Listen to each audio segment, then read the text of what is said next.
আসসালামু আলাইকুম। আশা করি সবাই ভালো আছেন এবং সুস্থ আছেন। তো প্রাইমারি নাটকের কোনো শেষ নেই। সবাই জিজ্ঞেস করতেছেন যে ভাই পরীক্ষা কি জানুয়ারি 2 তারিখ হবে কিনা? আপনি তো বলছিলেন নাও হতে পারে। তো সেটা হচ্ছে প্রাইমারি এইবারের একেবারে নিয়োগের দিন থেকেই নাটক শুরু হয়েছে।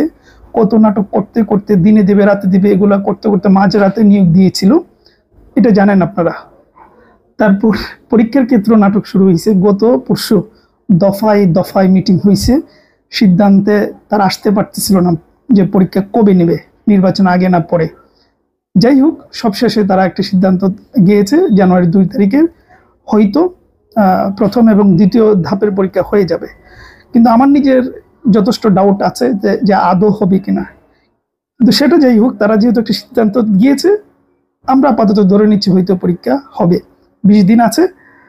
আর এই হলো বিষয়, যেহেতু প্রতিষ্ঠান নিজেরাই, শুধু প্রাইমারি না, অনেক সময় অন্যান্য প্রতিষ্ঠান নিজেরাই তাৎক্ষণিক বা বিভিন্ন সময় তারা সিদ্ধান্ত পাল্টে ফেলে বিভিন্ন কারণে। আর আমাদের কথা তো এদিক ওদিক হবেই, এটাই স্বাভাবিক। তো যাই হোক, সেটা না, প্রাইমারি শেষ সময়ে আপনি ওই 2 জানুয়ারি ধরে নিয়ে 20 দিন আপনার হাতে হয়তো আছে কম বেশি।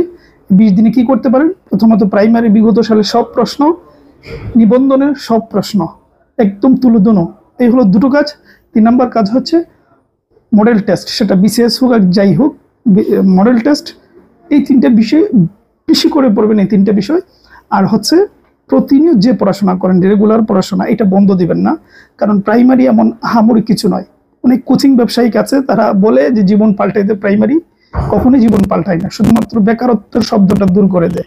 বাকি জীবনে খুব একটা পরিবর্তন প্রাইমারি থেকে হয় না। প্রচুর মানুষ আছে প্রাইমারিতে জয়েনই করে না।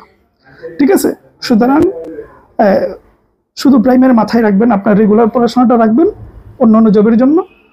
পাশাপাশি এই যে 2-3টা কাজ বললাম, আগামী 20-22 দিন এই 2-3টা কাজ করবেন, তাহলে প্রাইমারির জন্য আলাদা কোনো প্যারা নেওয়ার দরকার নেই। এই হলো বিষয়। এই 20-22 দিন এইভাবে কাজে লাগাতে পারেন। ভালো থাকবেন, সুস্থ থাকবেন।